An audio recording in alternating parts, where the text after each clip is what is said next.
I like to think about places like this as sort of libraries for fossils.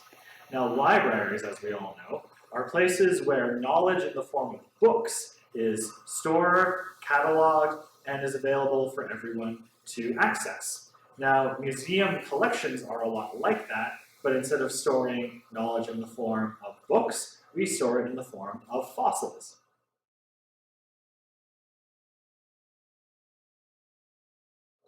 Now let's take a look at some of the diversity of our collection and see just how many interesting objects we have stored away here.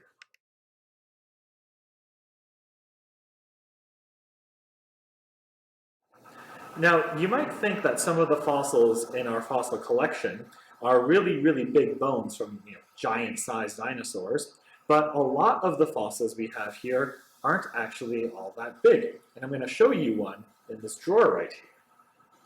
Now, it's kept in this small little box because it's not a very big fossil, which is lined with a soft cushioning foam to keep the fossil nice and safe. And here is what it is. Now, this is the tooth of a tyrannosaur, a type of dinosaur that was a meat eater related to T-Rex, probably something kind of like Albertosaurus or Gorgosaurus found elsewhere in Alberta. Now, these dinosaurs would shed their teeth frequently when they were alive, and they could always grow a new one in to replace them. So it's not uncommon at all to find isolated tyrannosaur teeth in the rocks of Cretaceous Alberta in places like the Grand Prairie area. Now in this drawer here, I've got another small fossil to show off. And while it might be, again, very small, it carries a lot of important scientific significance to the dinosaur fossil record of northwestern Alberta. I'll just pull it out for you here. Now this little bone belonged to a small meat-eating carnivorous theropod dinosaur, one of the two-legged, feathered, what we call dromaeosaurs or raptor dinosaurs. And this one was called Boreonicus, a name which means northern claw. Now this bone here is a frontal bone. It came from the top of the skull, and it's what we call the holotype of Boreonicus. And what that means is this is the sort of diagnostic bone of that type of dinosaur. This is the one that defines what Boreonicus as a species is, and everything else we find, if we think it might belong to that dinosaur, we have to compare it to this one to make sure. We've got some larger bones from a very common dinosaur to this area called Pachyrhinosaurus. Now, the bones we have in here are vertebrae or backbones, which are very common fossils to find because dinosaurs had so many vertebrae in their bodies. Now, here's what sort of a normal vertebra would look like. As you can see, it's not quite complete. Some of the bony pieces have broken off during the process of fossilization when, a bone turns from being made of bone to being made of rock. But you can see it's mostly in the same shape that it was when the dinosaur was alive. Now I've got one to show you that's been very, very altered by the fossilization process and by the weight of being buried by tons of rocks and dirt for about 73 million years. And it's right here. So it's a very nice vertebra. The spine at the top has broken off, but other than that, it's quite complete. But just look at how flat it is.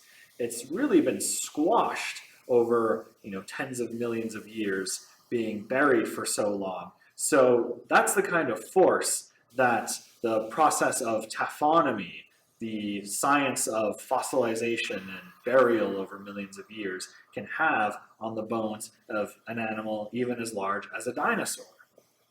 Now, it's not just animals that left a record in the fossils. We also have fossilized plant material from all over the world as well, and I've got some here to show you. Now, in this dark slab of rock, hopefully you'll be able to make out the impression of some prehistoric leaves. So we've got here one with this sort of central stem with these leaflets coming off the edges. There's another right there, some more right here.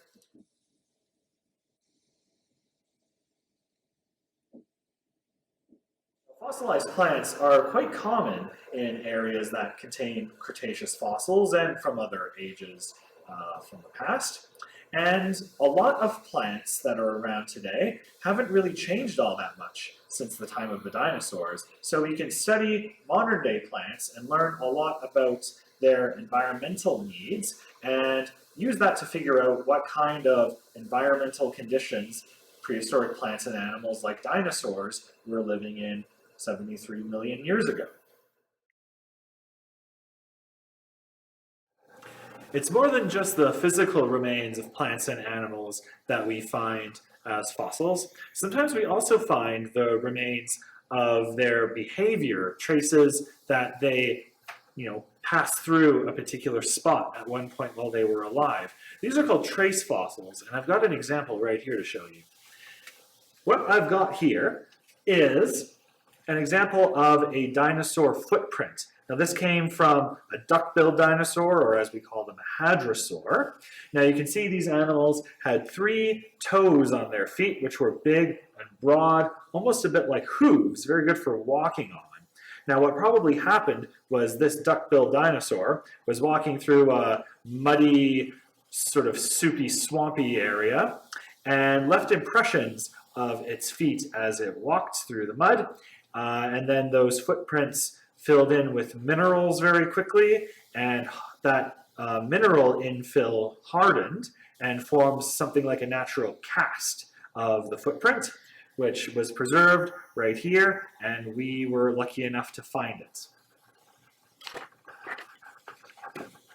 So hopefully you've seen by now just how much fossil collections are a lot like libraries.